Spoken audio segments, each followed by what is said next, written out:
Hello, everyone, and welcome back to Towergate. It is Towergate Day number 810. 810, Friday, June the 14th, 2019. Thank you so much for tuning in. Okay, the video yesterday was a little bit late getting uploaded. So YouTube is doing some testing again, and you can always tell because when you go to your homepage to upload your video, they'll have a little beta icon there, which tells you they're working on something as in beta testing, and whenever they're doing this on YouTube, it causes upload problems all the time. So I'm going to be doing something a little bit different, at least for the immediate time that they're going through this beta testing. I'm going to be basically doing my video so that it will upload much earlier. If it's a successful upload, it should probably be uploaded somewhere around 4:30, 5 o'clock in the morning, which is fine, you know. And the reason I'm doing that is that way, in case it is a fail upload, at least ways I'll be able to re-upload it and get it uploaded earlier in the day, because as long as they're in this beta testing mode, I get failed uploads. So not every time, but often enough to where it's frustrating. So because most of you expect, you know, by 8 o'clock my videos, usually around 8 o'clock it's up, but you know, if it fails and I have to reload it, it doesn't come up till afternoon. So I'm trying to head off the problem if I can, and you know, do my best to make sure that the video fails. I can get it uploaded before it's so late in the day. So anyway, you'll notice that probably this video and the next few videos until they get this beta testing done, we'll probably be uploading around 5:30 in the morning, and hopefully that'll make it better for some of you. And if it's a failed upload, I can get it re-uploaded before too late in the day. So anyway, doing the best I can under these circumstances. Okay, so there was a question that somebody asked me before I get on to the news of the day in the comment section. A really good question, and I think it's a question that's on a lot of people's minds, and so I think I'll go ahead and address that, because I've looked into this before, because this came up once before when we were talking about some other issue. I think it was, the Clapper, when Clapper said that no, we don't spy on, when he was asked by Wyden whether or not they spy on Americans, collect their data, and he said no, and everybody was hoping he would get prosecuted for lying to Congress or whatever, and he never did, and it went on, and people began to talk about, well, the statute of limitations will be up, and eventually he'll walk. So the question was, what about the statute of limitations and the Spygate stuff? Is it possible that these people, because a lot of these crimes occurred back in 2015, 2016, 2017, and so if this thing drags on too long, will they be able to get off the hook because of the statute of limitations? So, okay, so the statute of limitations is kind of complicated. It is, you can read about it yourself. It's USC 3282. USC 3282. That's the uniform code for the law on statute of limitations. So it's kind of complicated, but the basics of it are this. For most federal crimes, the statute of limitations is 5 years. For most federal crimes, the statute of limitations is 5 years. The exceptions to that would be a crime that would carry a death penalty sentence, a crime which has to do with terrorism, or a crime which has to do with sexual offenses, and I believe these would be felony sexual offenses. But there are other exemptions that can be sought, and there's this is where it gets complicated. They don't specifically list them all, but the circumstances or situations which might arise, which might cause a U.S. attorney to go to the DOJ and try to get an extension of some sort, or some sort of a waiver. And one of those situations would be that if the investigation is a large, far-reaching investigation which takes quite a bit of time, and takes, as in like more than 5 years or so many years, that it pushes the crime into that point where it goes beyond 5 years as a federal crime, it would go beyond the statute of limitations.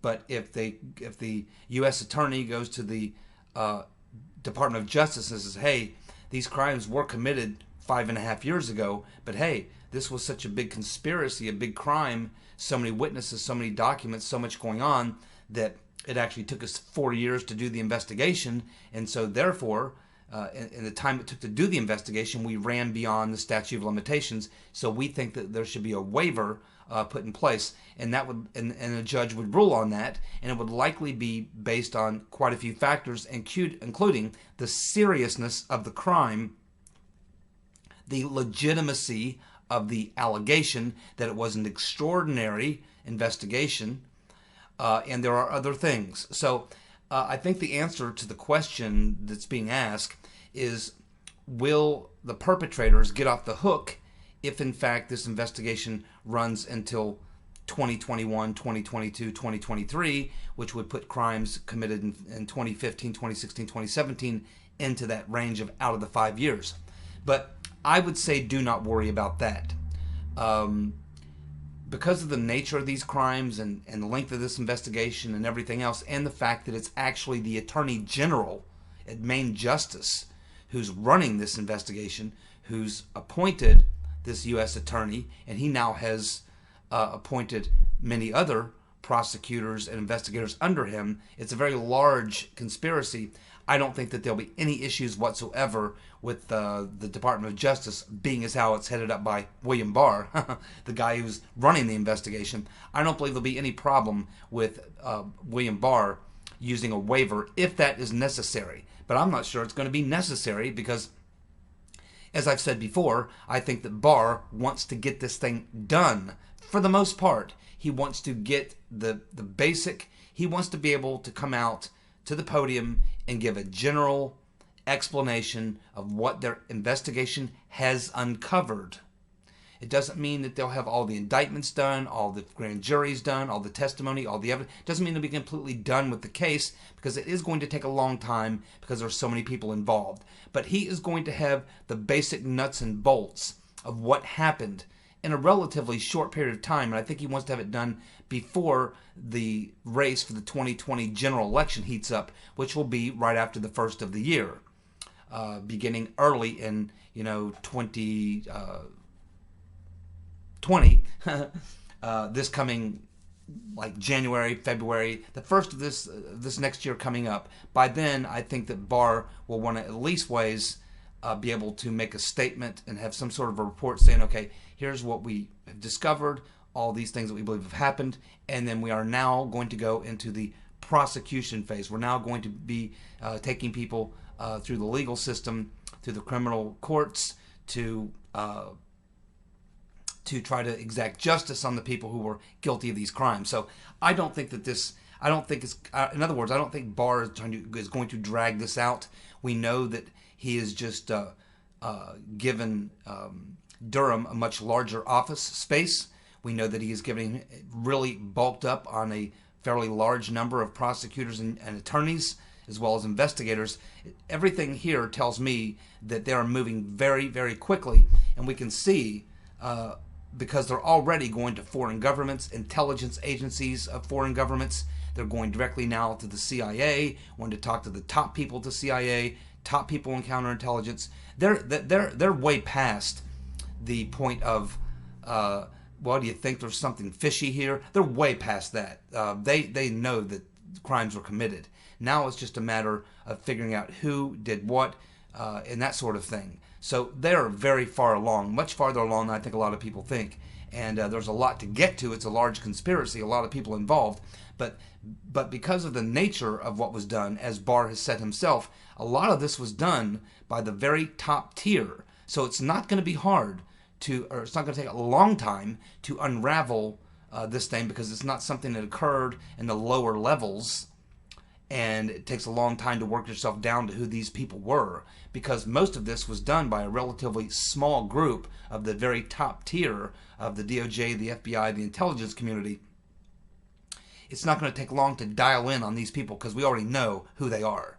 And remember, this story has been, for the most part, out there since early 2017. Since the spring of 2017 is when journalists and a lot of other people, myself and many other YouTubers, started really focusing on the Spygate part of this. thing, and so this is already there's a lot of work that's already been done. Many congressional investigations, obviously the Mueller witch hunt. So Barr has been watching this thing for a couple years. Durham has been on it for at least 7-8 months. So I think things are going to go a little quicker. I don't think we're going to run into a issue with statute of limitations. But if we should, I don't think there'll be any issue whatsoever with getting some sort of a waiver or an extension or whatever. The perpetrators of such a crime are not going to walk away because of a 5-year statute of limitations thing. That's not going to fly under the circumstances because of the heinous nature of the crimes and the seriousness of the crimes. I don't think that we have anything to worry about, quite honestly.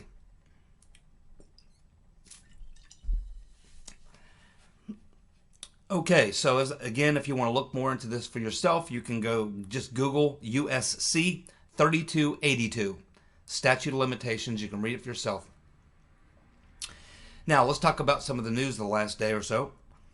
We had Mark Meadows on Sean Hannity's show, and he says that since Barr has appointed Durham as his special prosecutor, that a lot of whistleblowers have come forward. Now, who are these people?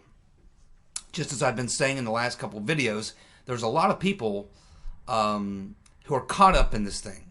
We know it was the top tier who was directing all this stuff at the FBI, the DOJ, intelligence community. But there's a lot of other worker bees, like second tier, third tier people who work at Main Justice, at the FBI and DOJ, who were caught up in this. People who may have known that they were doing some things they shouldn't do, or they were observing things happening that probably shouldn't be happening, but they don't want to risk their jobs or their careers or what have you, so they stay quiet and they're afraid to talk or what have you, because of what could happen to you. So a lot of people, I think, have been just laying low. But now that they see that this thing is going to get aired out and they're likely going to come up, their name is going to come up in these investigations, they want to get out ahead of it and clear their name. And of course, they will be cooperating witnesses. They'll be able to say, hey man, I was aware that some of these things were going on that I thought shouldn't be going on. I wasn't in any way, shape, or form a part of planning this or doing all these things, but I was caught up in some of these things, and I just want to, I know my name will probably come up. I just want to go ahead and let you know that, this is what happened to me, this is what I saw, this is what I heard, this is what I thought, so you are going to start seeing these people coming out of the woodwork. These will be people who were second, third tier, who were observing things or possibly even did some things, and they realized that this thing is not just going to go away, that they're going to have to face the music, and so they're going to go ahead and get ahead of it, and that's probably what they're being advised to do by their attorney, which is exactly what they should do. You don't want, if you know you're going to be caught up in this thing and you know that you weren't really guilty of any criminal liability yourself but could be drugged into this thing, you probably want to go ahead and clear the air, at least ways with the Department of Justice, with the investigator, and just get out ahead of it. So this doesn't surprise me at all. It's something I expected, something we've talked about here, and so now we see that this is now happening. Lots of whistleblowers coming forward. Devin Nunes has now seen the scope memo. Now, he was just getting ready to really get into some detail, I think, as best as he could about what he saw, but unfortunately, Sean Hannity cut him off. Sean Hannity cut him off right when he was getting ready to tell us of what he saw in the scope memo. But he was able to squeeze out a few words before Hannity talked over him and went to another person. So basically, fortunately, it's also in written form, where Nunes has now commented on it in a written interview, so we can find out more about what he's talking about. So basically, Nunes has seen the scope memo. Remember, only 2 people have seen that scope memo, and that was Trey Gowdy and Nunes. And we know what Trey Gowdy said about 2 weeks ago. He told Martha McCollum that he and Devin Nunes have seen the scope memo, and he says that it is a game changer.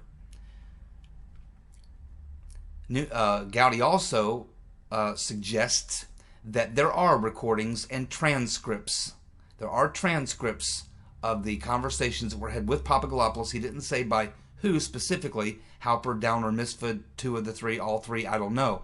But that's another comment that Trey Gowdy made. But Devin Nunes, now that he and Gowdy have seen that scope memo, which if you remember, the scope memo was the Rodenstein's second memo to Uncle Bob the Executioner, which gave his team, he gave the witch hunt team a lot more flexibility, a lot more latitude to pursue the investigation in a greater degree. And in other words, allowing Uncle Bob to go on a fishing expedition is what Rodenstein did. And we now know that that was all based on, according to Nunes, what he describes as Hillary's dossier. Now, it's a little unclear because, again, Nunes speaks in code. He can't always say exactly what he's talking about. Well, we already knew the Christopher Steele stuff was there, so I'm led to believe at this point, just to rationalize it out in my own mind, that what he's talking about here when he specifically says the Hillary material, I think he's differentiating that from the Steele dossier. In other words, it was the Cody Shearer dossier material, along with the Steele dossier material, that gave Rodenstein, I guess in his mind, the okay to go ahead and approve this scope memo, write this scope memo, and let Uncle Bob go on a witch hunt, an expanded witch hunt. So it looks like it may have been a combination of the Steele dossier and the Shearer dossier. Because remember, Nunes said when he was asked by Maria Bartiromo weeks ago if what was there was as bad as the Steele stuff, Nunes was very careful, but he said, yeah, it's the same thing. It's about the same. So I think what he's talking about is that it was both the Shearer dossier, that would be considered the Hillary dossier, and then we have the Steele dossier, which they're actually both the Hillary dossier, as you well know. So that is what Nunes is telling us. And we've also heard rumors the last couple of days that both Sidney Blumenthal and Cody Shearer may have been actual witnesses or informants to the Department of Justice, people within the Department of Justice, giving them information directly. Not just the dossier, not just the Shearer dossier, and not just Blumenthal passing things to Weiner to pass them to Steele to end up at the State Department and around to the FBI, but that maybe Shearer and Blumenthal actually had direct contact with people at the DOJ. And we'll have to wait and see if that pans out. If that's true, again, it's devastating for the Rotten Reverend Clinton, because you can only tie Blumenthal and Shearer to the Rotten Reverend. They don't work for the State Department. They don't work for the FBI, the DOJ, the CIA, or anyone else. They are simply Hillary Clinton hatchet men. They have no business being incommunicado with people inside the DOJ, the FBI, or otherwise, especially if they're pushing phony information on behalf of the Rotten Reverend. Papadopoulos has been very busy the last couple of weeks. As you know, I watch all of his interviews. So the last two things that he has said are the following.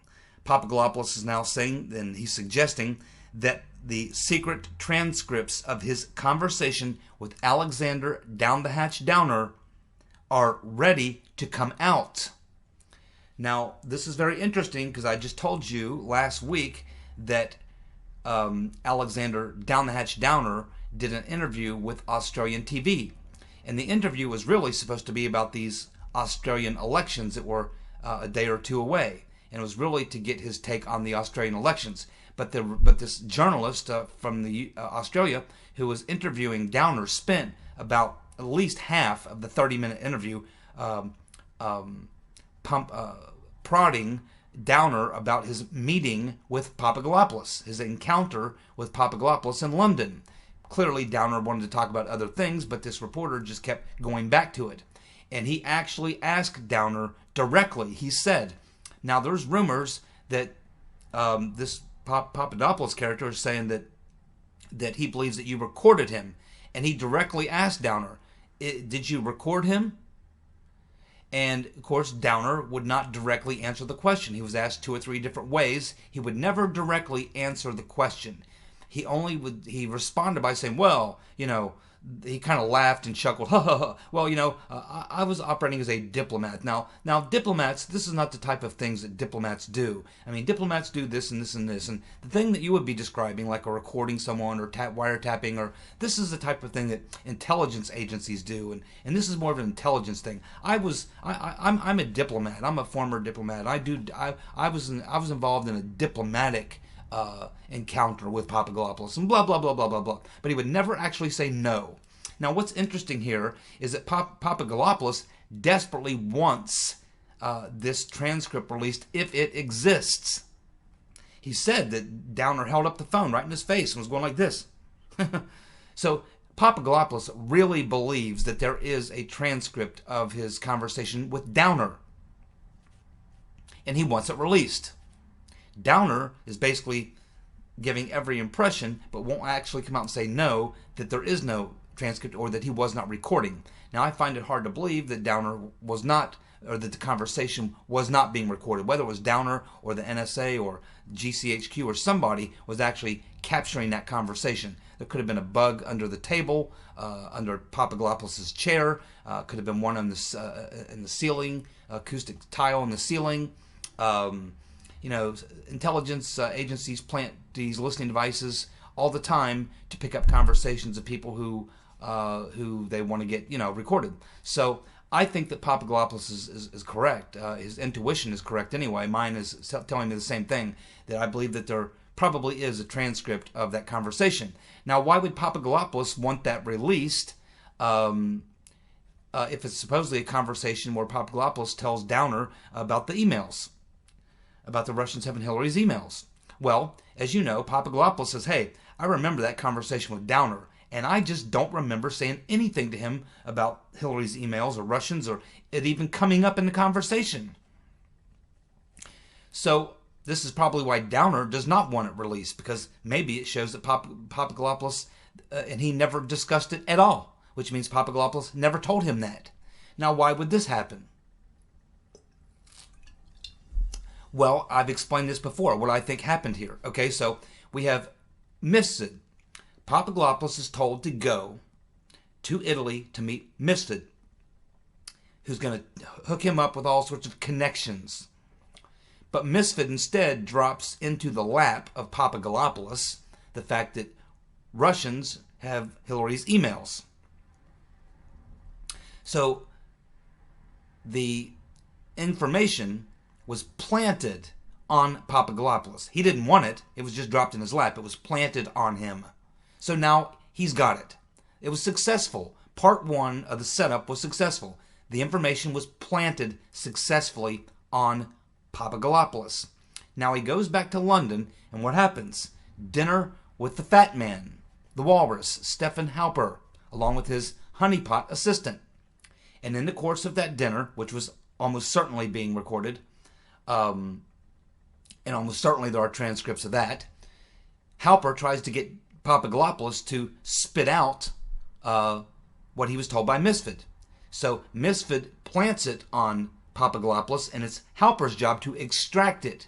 But Papadopoulos smells a rat, and he freezes up. And he thinks, man, there's something fishy going on here. I'm just going to clam up. At which point, Halper gets so angry that he gets up and storms out of the restaurant, leaving Papadopoulos there with the honeypot.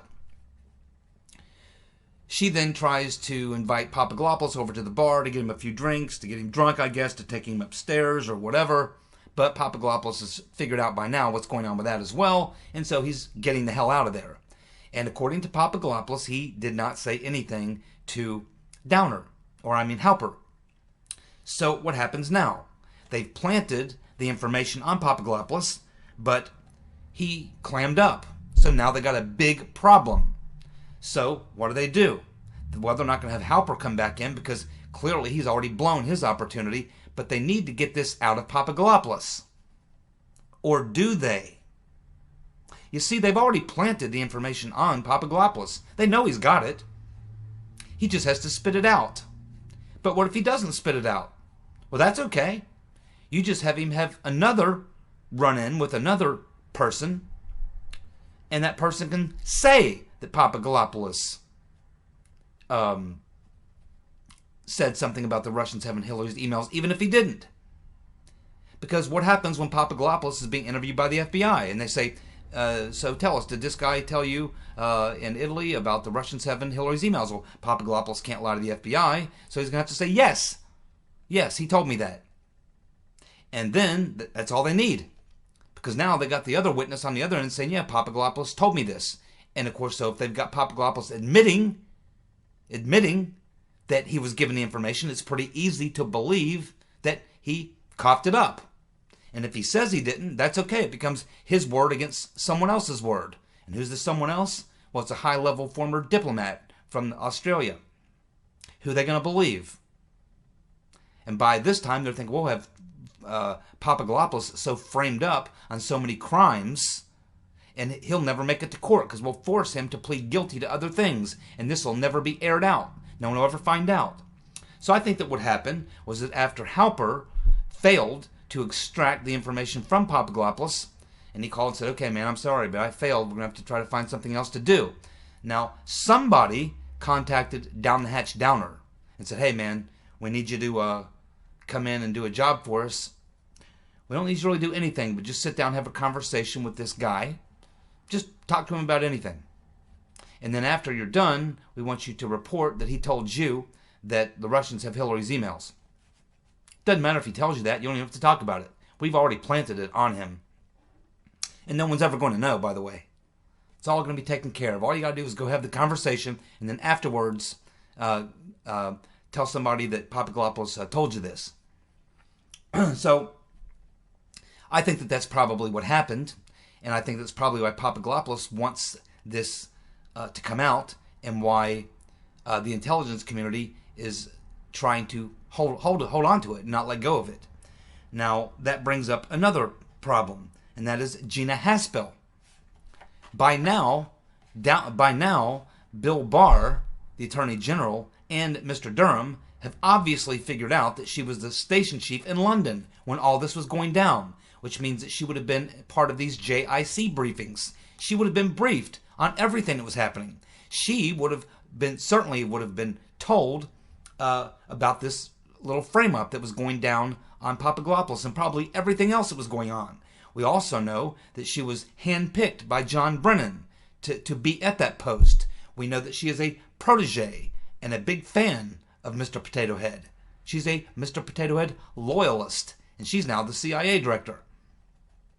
So I think at some point, Barr and Durham are going to figure out that Gina Haspel is going to do everything she can to hold on to the evidence that will show what she was involved in, because she had to know everything. It's impossible for me to believe that the CIA head of the London desk at the CIA did not know any of the stuff that was going on, despite the fact that it was going on in her jurisdiction with all these intelligence people, the fact that she was at these JIC briefings, which Steele talked about, the fact that he was giving briefings at these JIC briefings, which she would have been there.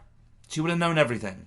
Gina Haspel's a dirty, dirty dog, and I don't know if Barr and Durham have figured that out yet. They probably have. Why she continues to be in place, I don't know. But in my mind, Haspel needs to resign immediately and come clean about her role in Spygate.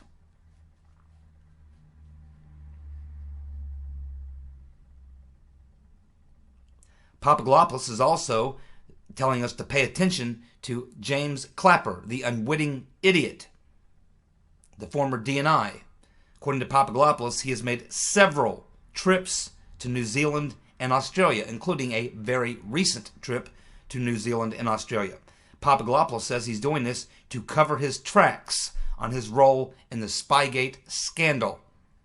He's obviously going over there to meet with his contacts to probably try to get them to not get nervous and spill the beans on him, to hold tight or something. Maybe he's going over there to talk to some officials who he thinks can hide the evidence, because they are part of the Five Eyes. So Papadopoulos is obviously keeping a very close eye on the perps and watching what they're doing.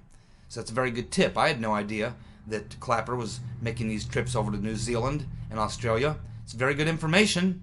I'm sure Barr and Durham will be very interested in asking him why he was making these trips over there. He's no longer part of the government. He's no longer the DNI. Why is he going over to these places? And who is he meeting with? What did they talk about? These are a lot of questions I would have for James Clapper if I were Mr. Barr or Mr. Durham. John Ratcliffe, former federal prosecutor, is suggesting that the FBI did have exculpatory information on Papadopoulos, yet they withheld it from the FISA court. Again, this is pretty much saying what Trey Gowdy is saying, what we've heard from others, is that there's obviously recordings, transcripts of recordings with Papadopoulos, and we don't know if it's with Halper, Misfit, Downer, or all three, or two of the three.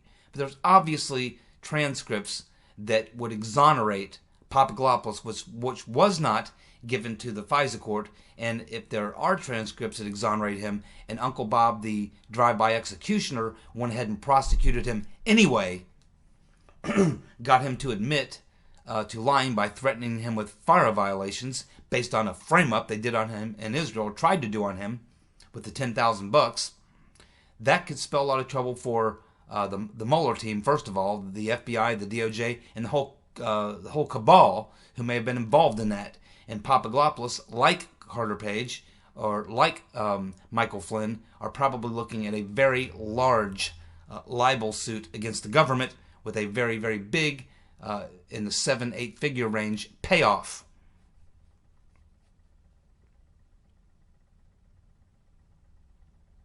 Of course, we had the story yesterday that U.S. Attorney John Durham is interested in interviewing senior CIA and counterintelligence officials. Again, he knows where the crimes were committed at the very tippy top, and that's the people he's focused on right now.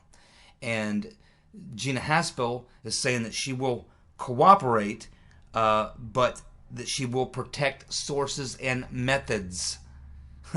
We'll see how that works out. Ultimately, I think that Haspel and Wray are going to continue along with what's his name, Dan Coates, the DNI. I think they're going to continue to try to stonewall and block and obfuscate the investigation. But Trump has already declared he's declassified things, and if they give him any trouble, they give Barr and Durham any trouble, Trump will specifically declassify whatever he needs to make it available to Durham and Barr so that they can get what they need to reach the conclusions and see the evidence they need to see to reach those conclusions. So Gina Haspel, Christopher No Shit Sherlock Wray, and Dan Coates, the DNI, are obviously, they're cock-blocking, okay? Let's just call it what it is. They're hindering the investigation, okay? And eventually, I think that all three are going to be called on the carpet. I would expect Gina Haspel is going to be, not so much Wray, but Gina Haspel had to be right in the middle of all this. And it's just a matter of time before something's going to have to give here with Gina Haspel. Last but not least, on a humorous note, we have Crazy Bernie, Commie Bernie, going on CNN, and he's asked, he's talking about, his health care for all and all this kind of stuff. And he's told, hey, well, that would mean this huge raise in taxes. And old Bernie says, well, the people in this country, they would be delighted to pay more taxes. Many people in this country would be delighted to pay more taxes. Really? But you know who isn't delighted about paying more taxes? Bernie. Remember? We found out what Bernie's effective tax rate is. He's a multi-millionaire. Bernie Sanders paid 13.5%. 13.5%, which tells you he takes a lot of tax deductions. He doesn't like to pay the full amount. When Bernie talks about that people love to pay more taxes, he doesn't mean him. He means you. 13.5%. I probably paid double that. Alrighty, thanks so much for tuning in. I'll be back tomorrow with more Towergate. You guys have a good night. See ya. Bye.